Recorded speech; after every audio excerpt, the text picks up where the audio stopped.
Well, most of the ministers have resumed duty at their ministries, with some already making public their vision. One of such is Minister of the Federal Capital Territory, FCT, Nyesom Wike, addressing newsmen in Abuja. Wike vowed to deal with people distorting the master plan of the FCT. Let's hear from Wike. All those people who are distorting the master plan of Abuja, too bad, too bad. If you know you are built where you're not supposed to build, it will go down. It will go down. Be a minister of anywhere, be an ambassador. If you know you have developed where you're not supposed to develop, your house must go what? Down. Those who have taken over the green areas to build, sorry, our parks must come back. The green areas must come back. If you hate green, you must hate yourself. So if you know you have anybody who is involved that have taken over the green areas, have taken over the parks, to where you now do restaurants, no, we will not accept that. Sorry. If your father has done that, sorry. If your mother has done that, sorry. There's nothing I can do. It will go down. And all these people who are doing land racketing, I'll talk to the staff tomorrow. There are lots of people are involved. And let me tell you, that period of land racketing is what? Over. And those that government are giving CFO land, allocated land to them, they refuse to develop. And use that they are becoming land speculators. The land is gone. I'm going to revoke them. I will revoke, because I don't understand how your government will give you land to develop, then you keep the land land that you may have paid for 200,000. You're not beginning to find who will buy it for 2 billion and 3 billion. Who does that? We'll take back our land and give it to those who want to develop. And you must sign that you must develop at so time. So, if you are part of those who have been getting such land, it will come back to us. And some people are saying, oh, Abuja is not doing this, Abuja is not doing that. Those of you who also have refused to pay a grand rent, non-payment of grand rent is a breach of covenant. I don't need to write you to pay. You know this word as well. You're like a tenant. At the end of the month, you're supposed to pay social bank, for example. And then you say, oh, my landlord has done written to me. No, it doesn't make sense. Because Abuja needs money too, is it not? Part of the revenue, or source of revenue, is ground rent. So if you have not paid, be it national, whatever you call it, banco, anywhere, big man, sorry. I will not be tired to revoke. That's why I'm here. It is true. And I'm going to do it, nothing will happen. Heaven will not fall. Heaven will either be at peace. Julie, this is looking like no-nonsense minister. Because if you fail to pay your grand rent, because Abuja needs more money. If you fail to pay your grand rent, I will come for you. And if you take over green areas. Yes. If you take over green areas, we will come for you. Abuja. Never a dull moment. Some wicked. Never a dull moment. Abuja has found in a long time. Abuja didn't have a minister that you could describe as no nonsense. And many of us who go to Abuja from time to time, so the decline. We cannot deny the deterioration of the federal capital. Master plan, yeah. You know? The deterioration, the way who are building houses where ordinarily they shouldn't have built houses. Even the extent of the manner of disposal of human and industrial waste puts Abuja to shame. Now, Wike has come to right the wrongs. He has clearly come to right the wrongs. What is? Wike has come to right the wrongs because we just can't leave Abuja to deteriorate. We can't leave Abuja to deteriorate. It's our capital, one of the most beautiful cities in Africa, and we have to keep it like that. So I said yesterday that Wike is the first minister from southern Nigeria, first substantive Abuja minister, FCT minister. I think I have to make it clear that because I got some messages, Ajose Adeogun was not FCT minister. Ajose Adeogun was special duties minister, given the mandate to oversee Abuja. The construction. Yeah. So Wike is the first southerner to become the substantive minister of the Federal Capital Territory. That is the truth. That is history. And we want to see what he's going to do. We've had ministers of state, Akinjide, Babalola, the rest of them. People have to be clear about what I'm saying. I'm not referring to minister of state. Because someone was sending messages to me that are about minister of state. A minister of state is not substantive minister of a ministry. We all know that. We all know that. So that is when they are talking about FCT minister, do they call Ramatu, who was minister of state the last time, do they call her the FCT minister? No, it's Bello. So I knew what I was talking about. We expect that not just Wike, all of those ministers who have been given different roles to play, we expect that they will do their best. And I'm happy that the president has said, I'm going to hold you accountable. We will measure your performance. Also put the president on his toes. We will remind him To hold of his promise to hold those ministers accountable. The president has to come up with key performance index for all of those ministers. We are not going to have a situation in which people are just kept in their ministries, whether they perform or they are not perform, they are just there. No, colorless no. 4 years. 8 That years. is not what. In these difficult times, we need ministers who are ready to work, ready to generate money for our country, ready to help move our economy forward, ready to contribute their quota to the development, to the growth and development of our country. And with the president as the person chaperoning them to give their best. So we as journalists, it's our responsibility to remind the president that on that day, when these people were inaugurated, you made a promise that you hold them accountable. Do not relax. Ensure that they give their best. So we wish them good luck. We believe that there's a lot of promise, yes, and a lot of work to do.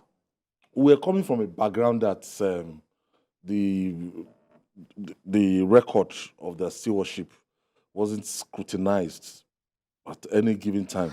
You see some even coming back after 4 years and just spend 8 years in the ministry, and those people now they've gone in oblivion. We can't even remember some of them. And you think as well, some people, this person was a minister, this person was a minister, you thought, man, without any impact that you can hold for 8 years, and the chief executive officer, that is the commander-in-chief, did not hold any of them. We said on this program almost 8 years ago to the day, when people were talking about this, that Buhari was bringing it into the system, that most of them would disappear into the system. We were still using the old circular table then. And that's what really happened. Out of over 50 ministers over 2 terms that Buhari used. I'm sure that even journalists cannot name 10 off the cuff. That's how bad. And those that were remembered for all the wrong reasons. They were very notorious, if that word is allowed. And we hope this will not happen this time. But I don't think so, because some of these people are already outspoken. Some of them are coming from the tradition of the progressives, and we expect them to also hold themselves responsible. Because I know a minister who came on TV and said a lot of people are disappointed I was not given Ministry A, but I promised them that in this ministry that I am, they will hear from me. That to me is a challenge. It's not wanting to just disappear into the system, because you see yourself as an outsider. Go out of your way to let us know the challenges that sector is facing and what you are doing to solve these problems. The president has set a timeline. Set your own performance index to judge yourself, so that young journalists will call you out in a year from today, that what have you done? You can refer us back to what you said when you resumed. That is what you are going to do. And that's why I'm very happy about the quality of people, especially those in foreign affairs, and then the man I thought was going to handle transport, but who is now going to handle others as well. Jide, the former Minister of Works, that's Babatunde Raji Fashola, we saw his performance. He's one of those people that I can point to readily, that's like the star boys of the Buhari administration. And in terms of infrastructure, they tried, and the deficits the country is suffering from right now, this will leave Dave Umahi with a very, very big space that he must do something about the level of degeneration in that sector. Yes, given the size of our budget and how much we allocate to works, for example, there's very little that a minister can do. I believe that if Fashola had more money at his disposal, he could have even done better. But you'll find that without the Abacha loot, for example, that was repatriated to our country, without having to take money from the sovereign wealth fund. And the Sukuk, yeah. And he used to cook and too. Sukuk. Honestly, he wouldn't have even been able to execute those key projects. And I'm talking about key projects, I'm referring to the second Niger Bridge, the Abuja, Kaduna, Kano, dual carriageway, which is the biggest of the projects. You know, the local Iweto bridge, which links the southeast to the north central of our country. So those big projects, and then the Lagos-Ibadan Expressway, which they inherited and then redesigned. Frankly, if they didn't have funds coming from those sources, especially the Abacha loots, they would not have even been able to achieve that much. Because so we have to get if in a year, for example, you are allocating like 400 billion to works and housing, what do you expect? It drop in the ocean. You know, and there is a lot of debts, contract debts, that are even both local and foreign. You know, I'm not talking of local contractors. Local contractors that we are owing them. It's a lot of money.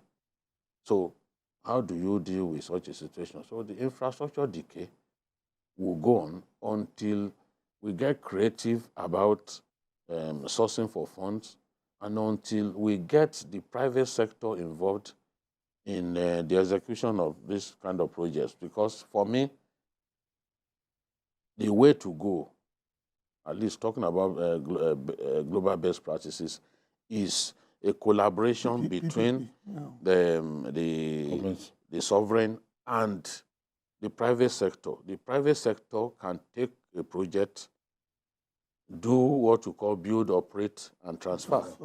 You know, they transfer to you after some years because you will never be able to find enough funds to execute all the projects that you desire. Yeah.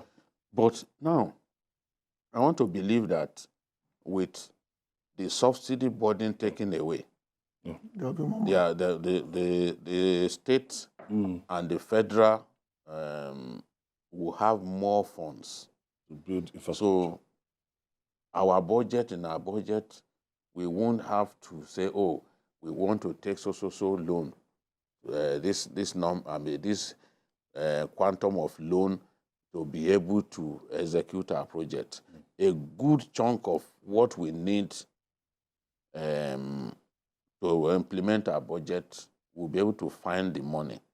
Because if in a month we can save like about 900 and something billion.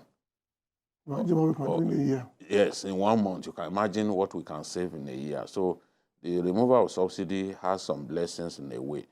What we just want to see is honesty and transparency in the use of the funds that we are able to save from petrol subsidy removal. Adebayo Oyetola was in transport before, so was moved to marine. Marine, yeah, and blue technology. Blue economy. You have these key agencies under former Governor Oyetola, and him being kind of a astute administrator, somebody that at any point in time can hold his own. So this is another strategic ministry that has been given to him. Yes, I thought he was going to make a fantastic transportation minister because some of the things he inherited as governor from the man he took it from, he continued. For example, the Gbọ̀ngán, Odiomu, Ede, Osogbo Road that links the Ibadan Expressway to Osogbo. We got to a point that the former governor had to leave it. But he came in and he did about 10 kilometers. And when we asked him, he said, what they can do is to make sure that things go around. Don't forget, also to Osogbo, the road coming from Iwo, all the roads coming to the capital. So I thought we were going to make a fantastic all of those roads. But what he did was basically take on those that he can finish and then work on it. So, but now that he's in charge of marine technology, marine and blue economy, which is a new way of taking all the agencies that has to do with marine, put them in one pot, and make sure that they are properly monitored. Everybody. So that, to me, will be a true test of his ability as an administrator. Because we have some of the best ports in the West African coastline. But people run away from us. If they can, they go to Lomé, which now is even busier. They go to Cotonou. Some people even go as far as Abuja ports and then come by road to bring goods because this is the markets. But a lot of people do not get values. Because one thing I told people, there is a dry port in Ibadan that is lying waste. There's a dry port in Kaduna that is lying waste. There are dry ports everywhere. Which a minister now should do is to ensure that people don't come and set up structures along the road simply because they want to take goods from the ports. As far back as 20 years ago, Saudi Arabia already sending you text message where your flight will be on your way to Hajj. So why should people leave Sokoto, for example, and stay at Ogiri for months simply because they want to take stuff away from the port? The first job for the minister is to ensure that technology is applied in such a way that a man who has goods to clear on Monday can stay at home in Guzau or stay at home in Kano and simply come down when it's 48 hours. So the time is to pick up and not waste days, even weeks, hanging around some areas. Because unless we do that, our trade will not grow to the level that we expect. All right.